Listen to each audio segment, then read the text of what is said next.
Hi everybody, Jennifer Blevins-Smith with Integral Clinic Solutions, and you're watching my YouTube channel, Navigating the Business of Medicine.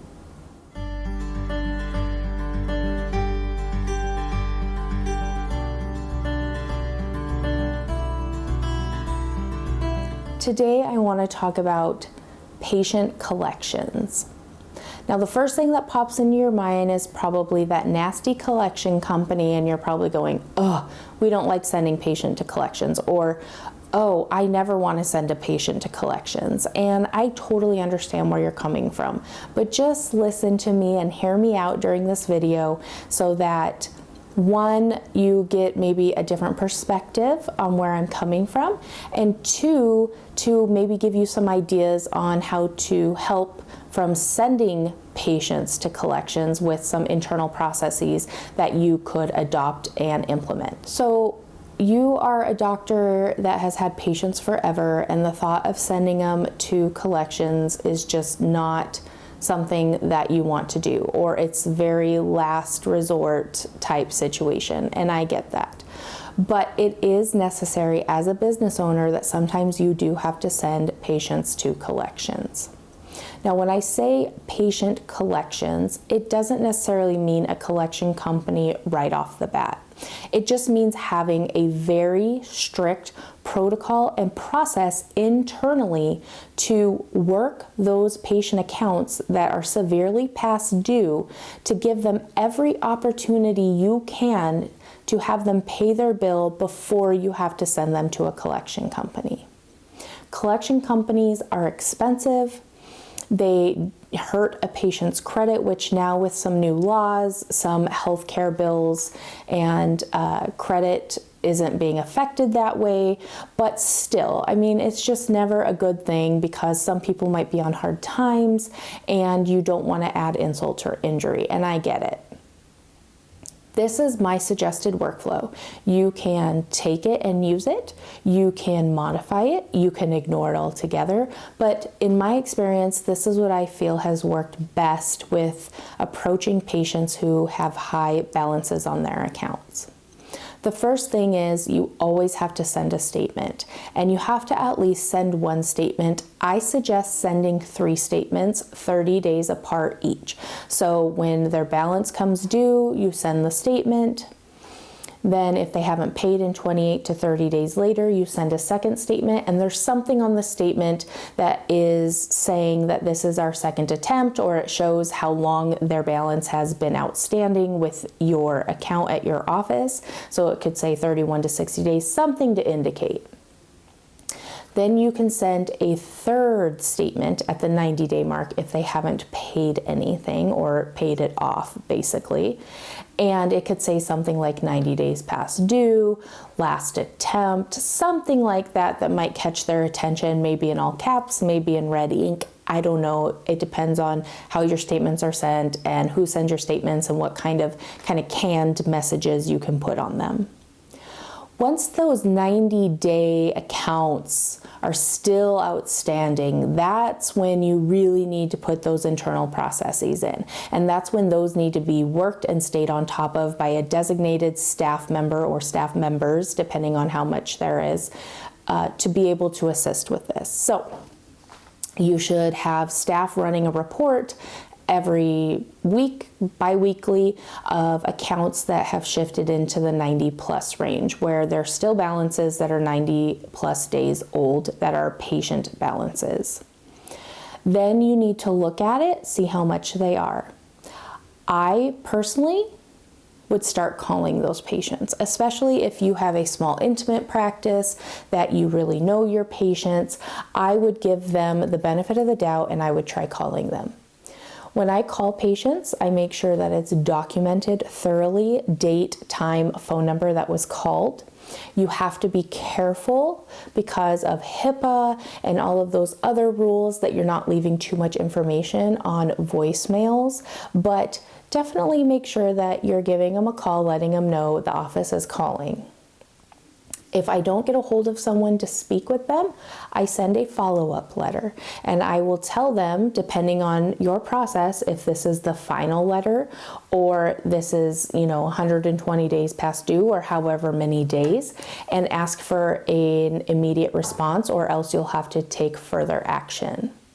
I never use the word collections on anything, not even in my verbiage when I'm speaking to someone, until I'm really sending them to collections.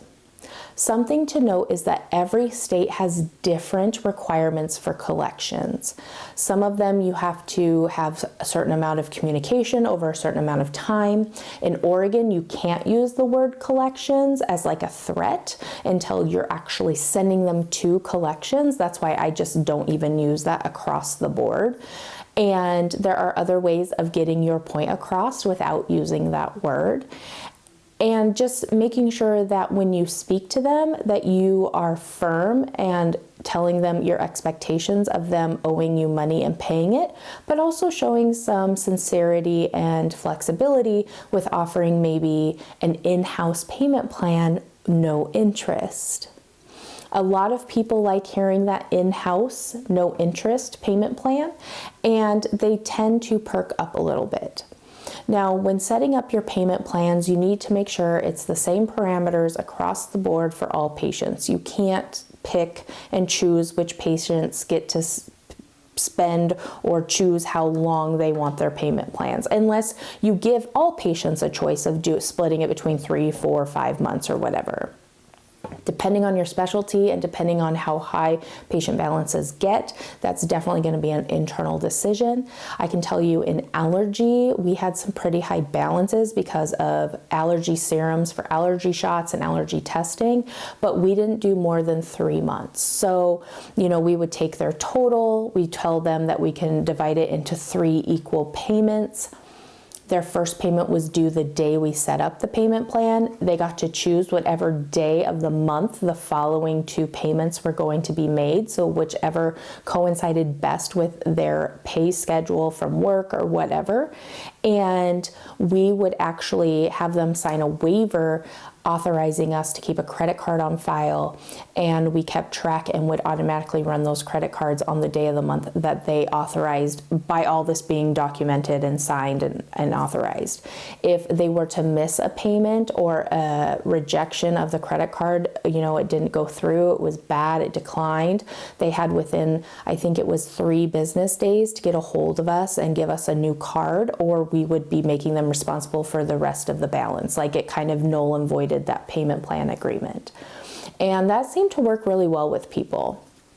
If they were going to come in for a visit and they're already on a payment plan and they knew that this next visit was going to add to their balance, then we would extend their payment plan another month or 2, depending on how much their balance added to that, so that it didn't set them up for failure. And we just kept working with them, gave them renewed paperwork to authorize, we'd increase their payments, and we would go another month or 2, like I said, with a little bit increased amounts. So if you show that you're being willing to work with them and you're not demanding that they pay that full amount up front, I think you're going to get a lot farther with patients.